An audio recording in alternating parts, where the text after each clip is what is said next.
What's up guys, it's YuGiOh here and welcome back to yet another amazing video on the channel. So for today's video I got a very special video of one of my favorite decks that I've recently acquired. It is a going second strategy and it's not very budget, but it is a lot of fun to play. So let's get straight into this deck profile. Before we get there, make sure you do subscribe, leave a comment down below and like this video if you do enjoy. We will be doing a massive giveaway once we hit the 1000 subscriber mark. Bit of a while away, but just thought I should let you know in advance. So let's get straight into this video. Alright, so we're going to begin this amazing deck profile here. It is of course going to be INFERNOIDs, and we are going to be starting off with the most important one of them all, which is triple Decatron. So what Decatron does is on his summon, he basically just sends you an INFERNOID from your deck to the grave, copies its level and copies its effect. Absolutely insane card for the INFERNOIDs because it's a foolish burial, and then all the big INFERNOIDs will be able to special themselves back from the grave. For our big boss monsters here, we are playing double Anunku and double Deviati. These are very important Infernoid monsters because they also provide you with a Regeki and a Heavy Storm for clearing either your monsters or your opponent's back row. And then of course they are a monster negate and a spell and trap negate, so absolutely insane for the deck. Moving on, for the other Infernoids, we're playing one level 8, one level 7 and one level 6. Because you don't really want to be seeing them in your hand much, especially Sajet. If you open Sajet, your Void Feast becomes infinitely worse, because if Sajet is in your deck, you can do one Sajet and two Decatrons, which equals exactly level 8. If you draw the Sajet, you're going to have to be doing something else, like one Sightsimus and one Decatron, which isn't obviously as good. For our other little Infernoids, we've got one level 4, one level 3, and one level 2. So the same reasoning as the big ones. You don't really want to be seeing them in your hand, especially these. They don't actually come back from the grave, they just summon from your hand. The big ones have the utility of coming back from the grave, but with these little ones they have to be from the hand. And for breaking boards, I guess you can say, card, it is double Lava Golem. Just tributing two of your opponent's monsters like a Verte and a Dragoon is very satisfying, and it comes up quite a bit. So that's it for the proper main deck monsters we're going to be playing. And for literally the hand traps, it is triple Gamma and one driver. This is it for the hand traps.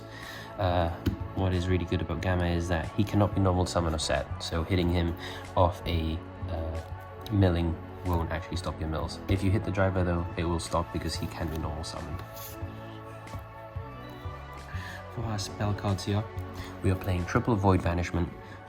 No reason to not play this at 3. This searches you any void card at the cost of a discard, so if you discard a big Infernoid, it's not an issue because it does come back from the grave, so it's kind of free in that sense. And for our Shadow Fusion of the deck, I guess you can say, it is our Void Imagination. This is basically a Shadow Fusion, but allows you to send 6 materials from your deck to the grave if your opponent controls a monster from the extra deck. So as you can see, why that is quite good, considering all the Infernoids usually float from the grave. For our field spell here, we are playing triple Lair of Darkness. I was considering not playing this card, but this card is too insane to not play. The effect you can tribute your opponent's monsters for cost is something that is ridiculous in the game of Yu-Gi-Oh! Your opponent can't respond to the tribute because it's part of the cost. They can only respond to the banish from the grave, so absolutely insane. For our draw power here, triple Pot of Extravagance. We don't really care much about our extra deck, as long as usually one Tiara survives, which is our fusion monster for the Infernoids. We're good, which is why Extravagance is just draw 2 cards. For our other spells here, we've got triple Monster Gate. Of course, you're going to be playing Monster Gates in an Infernoid deck. You get to mill your entire deck to the grave and then OTK your opponent. No reason to not play this. With Lair of Darkness, you can also tribute your opponent's monsters as well. For our last spell of the deck here, we're playing double Super Poly. It is a very powerful spell in this deck because Lair of Darkness makes everything dark, meaning that any 2 monsters your opponent controls would basically mean a easy, free Starving Venom for you. For our traps, we are playing our next set of hand traps, which is just triple Infinite Impermanence. I'm playing this because it's not a monster, so if we mill it, it doesn't stop our mills. And for our last trap, it's one Void Feast. In my opinion, you need to play this card. Resolving Void Feast is literally game for you because you literally set up your grave an insane amount, 2 negates on board with a Sajet as well. So, insane card. And now we'll be moving on to the extra deck. Alright, so quickly moving on to the extra deck here, we do have double Crusadia Equamax. We're playing this card because it enables the OTKs. What you do is you get your Lava Golem and you place it in front of the extra monster zone for your Equamax, you get 2 Infernoids in the 2 arrows he points to, and he has something like 10,000 attack. He will attack, and then you can use an Infernoid effect to tribute himself and banish a card, and then basically, if he's not pointing to your monsters, they can also attack. So it's an easy OTK. We're playing 2 because we want one to survive off Extravagance. For other Link 2s, we're playing 1 Heater, 1 Doolittle Chimera, and 1 Witch Apprentice. Heater is a 1 card. You make it, it summons a Ash from your opponent's grave and then makes you the Equamax. Doolittle Chimera is basically the same as Heater, except you need another monster as extension, but it does give you an attack boost. And Witch is just because if you have Lair of Darkness on the field, everything is dark, so you need to make the, actually you can't make the Doolittle Chimera because they're no longer fire. For our last 2 links, we got 1 Link Karibo for your Decatrons. If they do get negated, you can get them off the board easy. And 1 Gravity Controller, absolutely essential card, because if you have your Tiara in your extra monster zone, you can't actually summon any more Infernoids because its level is above 8.